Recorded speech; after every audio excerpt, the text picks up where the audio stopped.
राज्य विधानमंडल एवं मंत्रिपरिषद। बहुत ही महत्वपूर्ण विषय है। आज का हमारा उद्देश्य केवल अनुच्छेदों और तथ्यों को रटना बिल्कुल नहीं है।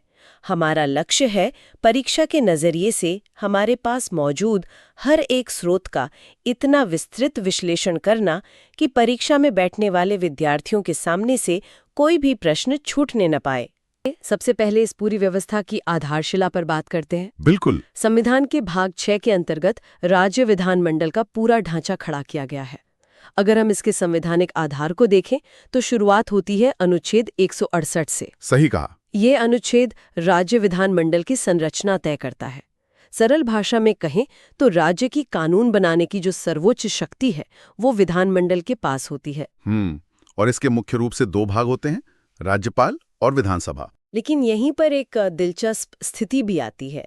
कुछ राज्यों में एक तीसरा अंग भी मौजूद होता है जिसे विधान परिषद कहा जाता है। बिल्कुल। मतलब व्यवस्था या तो एक सदनीय हो सकती है या फिर द्विसदनीय, है ना? हाँ, और यहीं पर एक बहुत ही महत्वपूर्ण अवधारणा छिपी है। वो क्या? अक्सर ये सवाल दिमाग में आता है कि यदि द्विसदनीय व्यवस्था इतनी ही अच्छी है तो हर राज्य में 2 सदन क्यों नहीं होते? हाँ, ये सवाल तो उठता है। इसका उत्तर राज्य के आकार, उसकी जनसंख्या और सबसे महत्वपूर्ण उसकी वित्तीय क्षमता में छिपा है। विधान परिषद का होना राज्य के लिए एक अतिरिक्त व्यवस्था है। मतलब खर्चे वाली बात है। एकदम। जो राज्य बहुत बड़े हैं, जहां जनसंख्या अधिक है और विधायी कामकाज का बोझ बहुत ज्यादा है, वहां एक दूसरा सदन कानूनों पर पुनर्विचार करने के लिए बहुत उपयोगी होता है। लेकिन छोटे राज्यों के लिए एक पूरा अतिरिक्त सदन चलाना, विधायकों के वेतन, भत्ते और प्रशासनिक खर्चे उठाना आर्थिक रूप से व्यवहारिक नहीं है। तो इसीलिए संविधान निर्माताओं ने ये लचीलापन दिया कि राज्य अपनी आवश्यकता और क्षमता के अनुसार द्विसदनीय व्यवस्था अपना सकते हैं। बिल्कुल सही। ये लचीलापन वाकई भारतीय संविधान की एक बड़ी खूबी है और इसी से जुड़े हुए कई महत्वपूर्ण अनुच्छेद हैं जिन्हें एक प्रवाह में समझना चाहिए, विषयगत समूह के रूप में। हाँ, जैसे अनुच्छेद 169 जो विधान परिषद के गठन या उसके पूरी तरह से समापन की बात करता है। हाँ, और उसके तुरंत बाद अनुच्छेद 170 जो विधानसभा की संरचना बताता है। और अनुच्छेद 171 विधान परिषद की संरचना की गहराई में जाता है। एकदम सही क्रम है। इसके बाद अनुच्छेद 172 में इनके कार्यकाल का जिक्र है। और अनुच्छेद 174 बताता है कि विधानमंडल के सत्र कैसे चलेंगे। इसी क्रम में सदन को चलाने वाले पीठासीन अधिकारियों का भी जिक्र है। अनुच्छेद 178 विधानसभा अध्यक्ष के बारे में है और अनुच्छेद 182 विधान परिषद के सभापति के बारे में। इस तरह विषयगत रूप से अनुच्छेदों को बांटना परीक्षा की तैयारी करने वाले विद्यार्थियों के लिए एक मानसिक खाका तैयार कर देता है। बिल्कुल।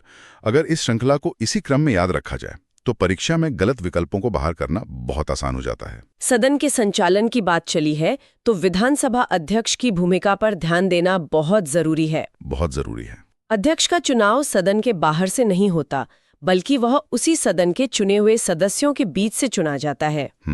और एक बहुत ही शक्तिशाली अधिकार जो केवल अध्यक्ष के पास होता है वो है धन विधेयक को प्रमाणित करना। हाँ, कोई विधेयक धन विधेयक है या नहीं, इसका अंतिम निर्णय अध्यक्ष ही करता है। यह एक ऐसा तथ्य है जो बार बार विभिन्न परीक्षाओं में पूछा जाता है। धन विधेयक का प्रमाणीकरण वास्तव में अध्यक्ष को एक विशिष्ट स्थिति प्रदान करता है। और यहीं से हम चर्चा के दूसरे महत्वपूर्ण पड़ाव की ओर बढ़ सकते हैं, भ्रम बनाम वास्तविकता। बिल्कुल।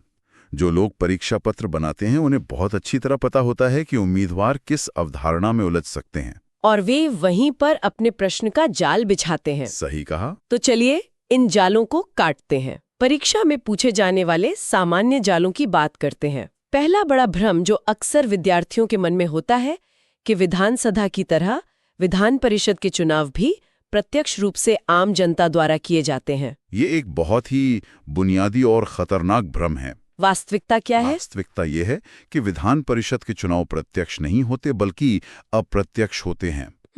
आम जनता मतदान केंद्रों पर जाकर विधान परिषद के सदस्यों के लिए सीधे वोट नहीं डालती है। इसके चुनाव की एक बहुत ही विशेष प्रक्रिया है ना? हाँ, जिसमें समाज के विभिन्न वर्गों का प्रतिनिधित्व सुनिश्चित किया जाता है। इस अप्रत्यक्ष चुनाव प्रणाली को याद रखना बेहद जरूरी है। चलिए दूसरे बड़े भ्रम की ओर चलते हैं। बताइए। कई बार परीक्षा के दबाव में उम्मीदवार केंद्र और राज्य की कार्यपालिका को एक ही चश्मे से देखने लगते हैं। और सोच लेते हैं कि राज्य के मुख्यमंत्री की नियुक्ति भारत के राष्ट्रपति द्वारा की जाती है। बिल्कुल। ये गलती अक्सर इसलिए होती है क्योंकि विद्यार्थी प्रधानमंत्री और मुख्यमंत्री की भूमिकाओं को मिला देते हैं। जबकि वास्तविकता एकदम स्पष्ट है। मुख्यमंत्री की नियुक्ति राष्ट्रपति नहीं करते, बल्कि राज्य के राज्यपाल द्वारा की जाती है। सही। हालांकि राज्यपाल की नियुक्ति राष्ट्रपति करते हैं, लेकिन राज्य में सरकार के मुखिया यानी मुख्यमंत्री को नियुक्त करने का संवैधानिक अधिकार केवल राज्यपाल के पास है। ये संघीय ढांचे का एक बहुत ही महत्वपूर्ण सिद्धांत है। बिल्कुल है। तीसरा भ्रम और भी दिलचस्प है। अक्सर ये माना जाता है कि राज्य में मंत्री बनने के लिए किसी भी व्यक्ति का पहले से विधायक या विधान परिषद का सदस्य होना पूरी तरह से अनिवार्य है। क्या ये सच है? बिल्कुल नहीं। मतलब कोई बाहर का व्यक्ति भी मंत्री बन सकता है? हाँ, ये भारतीय लोकतंत्र की एक बहुत ही व्यवहारिक छूट है। मान लीजिए कोई व्यक्ति बहुत बड़ा अर्थशास्त्री है और मुख्यमंत्री उसे वित्त मंत्री बनाना चाहते हैं, लेकिन वो चुनाव नहीं लड़ा है, तो क्या उसे सीधे मंत्री बनाया जा सकता है? बिल्कुल, यहां तक कि वो मुख्यमंत्री भी बन सकता है। लेकिन इसके साथ एक शर्त भी तो है। हाँ, बहुत ही कड़ी शर्त जुड़ी है। ऐसे व्यक्ति को मंत्री पद की शपथ लेने के 6 महीने के भीतर विधानमंडल के किसी भी एक सदन का सदस्य बनना अनिवार्य होता है। और अगर 6 महीने बीत जाने पर भी वो सदस्य नहीं बन पाता है तो उसे तत्काल अपना पद छोड़ना पड़ता है। ये 6 महीने का नियम बहुत ही महत्वपूर्ण है। बहुत ज्यादा। और अब आते हैं चौथे और शायद सबसे ज्यादा पूछे जाने वाले भ्रम पर, उत्तरदायित्व वाला। हाँ, अक्सर विकल्पों में कथन होता है कि मंत्री परिषद राज्यपाल के प्रति उत्तरदायी होती है या उसका कोई सीधा उत्तरदायित्व नहीं होता। ये कथन तो संसदीय लोकतंत्र के सबसे बड़े सिद्धांत का ही उल्लंघन है। तो सही तथ्य क्या है? तथ्य ये है कि मंत्री परिषद सामूहिक रूप से विधानसभा के प्रति उत्तरदायी होती है। यहाँ ध्यान देने वाली बात ये है कि उत्तरदायित्व विधानमंडल के प्रति नहीं है। बिल्कुल सही पकड़ा आपने, केवल विधानसभा के प्रति होता है। क्योंकि विधानसभा वो सदन है जहां जनता के चुने हुए प्रतिनिधि सीधे तौर पर बैठते हैं। सामूहिक उत्तरदायित्व का सीधा सा अर्थ है कि यदि विधानसभा में सरकार के खिलाफ अविश्वास प्रस्ताव पारित हो जाए तो पूरी की पूरी मंत्री परिषद को तुरंत इस्तीफा देना पड़ता है, जिसमें मुख्यमंत्री भी शामिल है। हाँ, ये व्यवस्था सुनिश्चित करती है कि सरकार हमेशा जनता के प्रतिनिधियों के प्रति जवाबदेह रहे। इन अवधारणाओं को स्पष्ट करने के बाद अब हम उस हिस्से की तरफ बढ़ते हैं जहां से सबसे ज्यादा सीधे और ठोस प्रश्न बनते हैं। आंकड़ों का खेल। बिल्कुल। संविधान का अनुच्छेद 170 विधानसभा के बारे में बहुत स्पष्ट आंकड़े प्रस्तुत करता है। जैसे विधानसभा के चुनाव प्रत्यक्ष रूप से होते हैं। इसमें जो चुनाव प्रणाली इस्तेमाल होती है उसे सर्वाधिक मत प्राप्त करने वाले की जीत प्रणाली या फर्स्ट पास द पोस्ट कहा जाता है। और मतदान का अधिकार 18 वर्ष की आयु पूरी कर चुके हर नागरिक को होता है। अगर सदस्यों की संख्या की बात करें तो संविधान कहता है कि किसी भी राज्य की विधानसभा में न्यूनतम सदस्य संख्या 60 और अधिकतम 500 हो सकती है। यहाँ पर विद्यार्थियों को एक विशेष बात पर ध्यान केंद्रित करना चाहिए। जो नियम सीधे और सरल होते हैं वो परीक्षा में कम पूछे जाते हैं। तो असली प्रश्न कहाँ से बनते हैं? असली प्रश्न अपवादों से बनते हैं। नियम कहता है कि न्यूनतम सदस्य संख्या 60 होनी चाहिए, लेकिन भारत में 3 राज्य ऐसे हैं जो इस नियम के अपवाद हैं। अच्छा, वो कौन से हैं? गोवा की विधानसभा में केवल 40 सदस्य हैं। मिजोरम में भी 40 सदस्य हैं और सिक्किम में तो यह संख्या मात्र 32 है। 32? ये तो बहुत कम है। ऐसा इसलिए है क्योंकि इन राज्यों की जनसंख्या और भौगोलिक स्थिति बहुत अलग है। उम्मीदवारों के लिए इन 3 अपवादों और इनके सटीक आंकड़ों को याद रखना बहुत जरूरी है। बिल्कुल। इसके अलावा विधानसभा का सामान्य कार्यकाल 5 वर्ष होता है, लेकिन आपातकाल की स्थिति में संसद कानून बनाकर इस कार्यकाल को एक बार में 1 वर्ष के लिए बढ़ा सकती है। अपवाद वाकई बहुत जरूरी है। अब आते हैं उस विषय पर जो विगत वर्षों के प्रश्न पत्रों का सबसे पसंदीदा हिस्सा रहा है। विधान परिषद का गणित, अनुच्छेद 171। हाँ, विधान परिषद का ये गणित कई बार बहुत जटिल लगता है। ये जटिल इसलिए लगता है क्योंकि इसमें कई अलग अलग आंकड़े शामिल हैं। इसे थोड़ा आसान भाषा में समझते हैं। सबसे पहले तो इसकी अधिकतम और न्यूनतम सीमा को समझना होगा। विधान परिषद के कुल सदस्यों की संख्या उस राज्य की विधानसभा के सदस्यों की कुल संख्या के 1/3 से अधिक नहीं हो सकती। मतलब यदि किसी राज्य की विधानसभा में 300 सदस्य हैं तो उसकी विधान परिषद में अधिकतम 100 सदस्य ही हो सकते हैं। बिल्कुल सही गणित लगाया। और न्यूनतम संख्या किसी भी हाल में 40 से कम नहीं होनी चाहिए। अधिकतम और न्यूनतम सीमा तो समझ में आती है, लेकिन इसके सदस्यों के चयन का जो अलग अलग प्रतिशत है वो किसी पहेली से कम नहीं है। हाँ, वो भिन्न भिन्न स्रोतों वाला हिस्सा। 1/3, 1/12, 1/6, ये सब क्या है और ऐसा क्यों किया गया है? इस पहेली के पीछे संविधान निर्माताओं की एक बहुत ही गहरी सोच थी। वे चाहते थे कि विधान परिषद एक ऐसा सदन बने जहां समाज के हर बौद्धिक और जमीनी वर्ग का प्रतिनिधित्व हो। तो इसका चयन 5 अलग-अलग स्रोतों से होता है ना? हाँ, कुल सदस्यों में से 1/3 सदस्य स्थानीय निकायों द्वारा चुने जाते हैं, जैसे नगर पालिकाएं और जिला बोर्ड। ताकि जमीनी स्तर के मुद्दे ऊपर आ सके। एकदम सही। अगले 1/3 सदस्य राज्य की विधानसभा के विधायकों द्वारा चुने जाते हैं, जो एक राजनीतिक संतुलन सुनिश्चित करता है। ये तो हो गए 2/3। फिर 1/12 सदस्यों को उस राज्य के ऐसे स्नातकों द्वारा चुना जाता है जिन्हें स्नातक हुए 3 वर्ष हो चुके हों। और बाकी के 1/12? अन्य 1/12 सदस्यों का चुनाव उन शिक्षकों द्वारा किया जाता है जो कम से कम माध्यमिक स्तर के स्कूलों में पढ़ा रहे हों।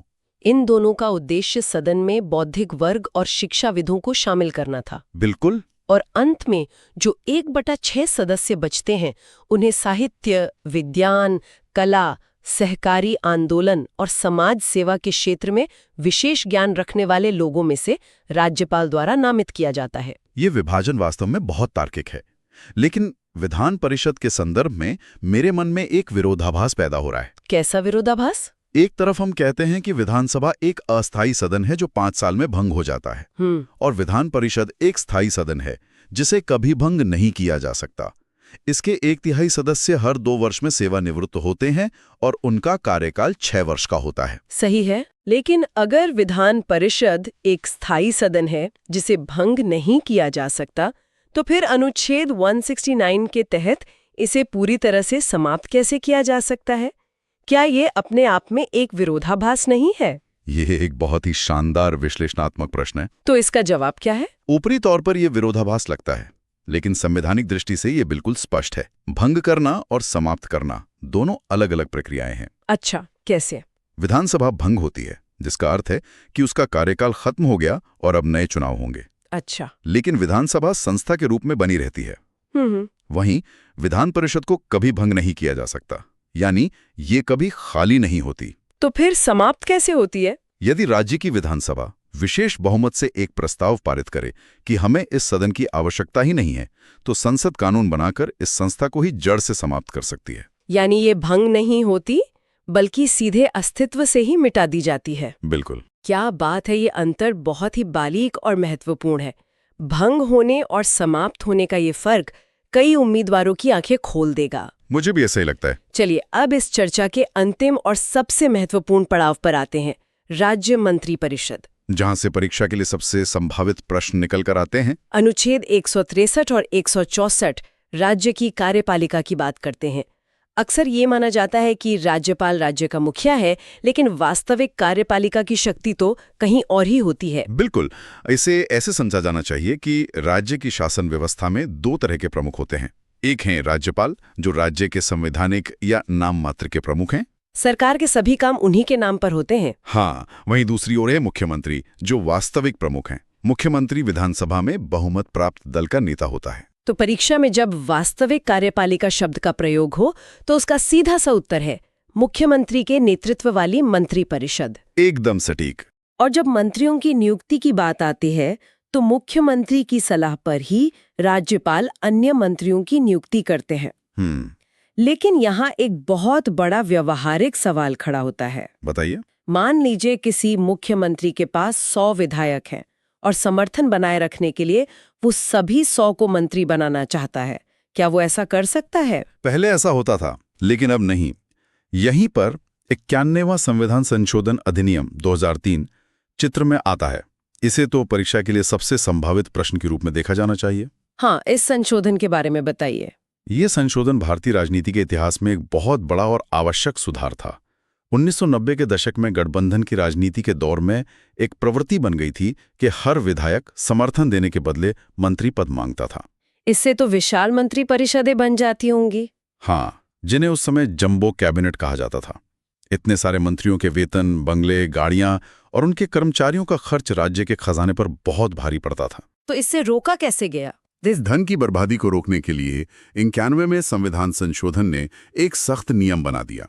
यह नियम कहता है कि किसी भी राज्य में कुल मंत्रियों की संख्या, जिसमें मुख्यमंत्री भी शामिल हैं, उस राज्य के विधानसभा की कुल सदस्य संख्या के 15% से अधिक किसी भी हाल में नहीं हो सकती। ये 15% की अधिकतम सीमा तो समझ में आती है, लेकिन हमने देखा था कि सिक्किम में तो केवल 32 विधायक हैं और गोवा में 40। अगर वहां 15% का नियम लगाएं तो केवल 5 या 6 मंत्री ही बनेंगे। क्या इतने कम मंत्रियों से पूरे राज्य का प्रशासन चलाया जा सकता है? बिल्कुल नहीं। और इसी व्यवहारिक समस्या को सुलझाने के लिए इस संशोधन में एक न्यूनतम सीमा भी तय की गई।